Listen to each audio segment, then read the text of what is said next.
In Module 1, we're going to discuss how to treat a laterally shifted disc patient with a flexed posture and peripheral symptoms. This is one of the most important and difficult patients to treat. It's important because if we don't get this patient better, they're likely to go on to surgery or have to live in chronic pain. And this is a difficult patient to treat because if we pull this patient in a straight line, their back symptoms and leg symptoms will likely get worse.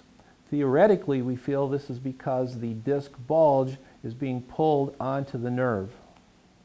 Today we'll be assisted by Tim Hansen, who has agreed to be our subject for today's demonstration, and thanks, Tim.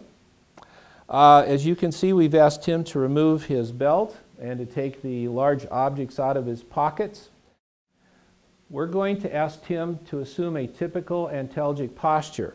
Tim's pain would be on the right. He's shifted off to the left. All right, well, let's get started. What I've done here is I've matched the table to Tim's lateral shift. He had a flexed lumbar posture, so I flexed the table.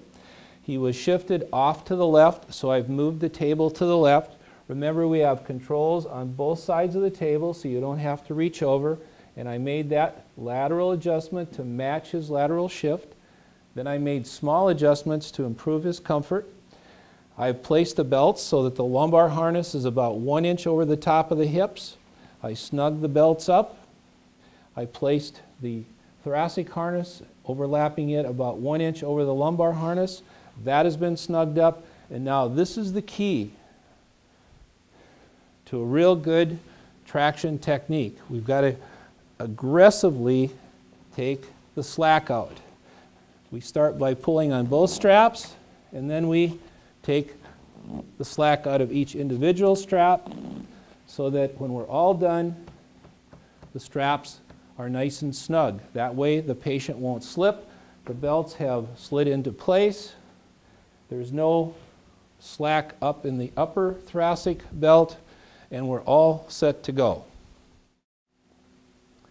The next thing we're going to do is to program in the protocols. We're going to choose lumbar, static. We're going to choose ramp up and ramp down times of 1 minute because this patient would be in acute pain. We can choose 2 or 3 minutes if necessary, but 1 minute for acute pain is usually enough. We're going to choose a treatment time of 10 minutes. We know that the range is usually 8 to 12 minutes. For this patient, I think 10 minutes will be just fine. We're going to choose a treatment force, a starting force of approximately 40% of Tim's body weight, which works out to be about 95 pounds. As the treatment goes on, we're going to try to increase that to about 50% of his body weight for the first treatment. We find that 50% body weight is usually therapeutic. We also want to remind people that if somebody is grossly overweight, we do not count that extra weight as part of their body weight, so maybe the term we should use is ideal body weight. The range of treatment, 40 to 60% of ideal body weight. So we'll set 95 pounds. We've got the treatment time of 10 minutes. The next thing we'll do is to unlock the table. We have 2 sets of controls, and so we don't have to reach over the table.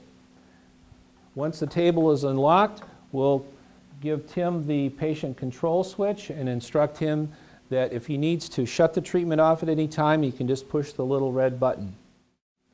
For demonstration purposes, let's assume that 3 minutes of treatment time have elapsed. It usually takes about 3 to 5 minutes before the muscles relax and the vertebrae distract. This causes or allows the decompressive effect to centralize the disc, take pressure off the nerves, and allows us to start moving that patient back into a neutral posture. We always start by correcting the lateral component of their antalgic posture first. So just while the table is pulling during the distraction force, we'll very, very, very slowly, a degree or 2 at the time, correct that lateral shift. Sometimes we can correct the entire shift, the first treatment. Let's just assume that we can do so.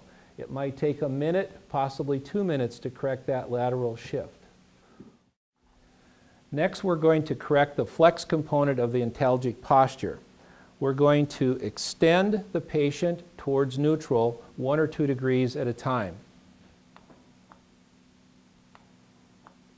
We're going to do this as tolerated. What we're going to try to do is we're going to try to get a reduction in peripheral symptoms, less leg pain, without significantly increasing the back pain. A temporary, mild increase in discomfort during this technique is acceptable, but what we don't want to do is increase peripheral symptoms. If things are working well, we're actually going to get a reduction in leg symptoms with this technique.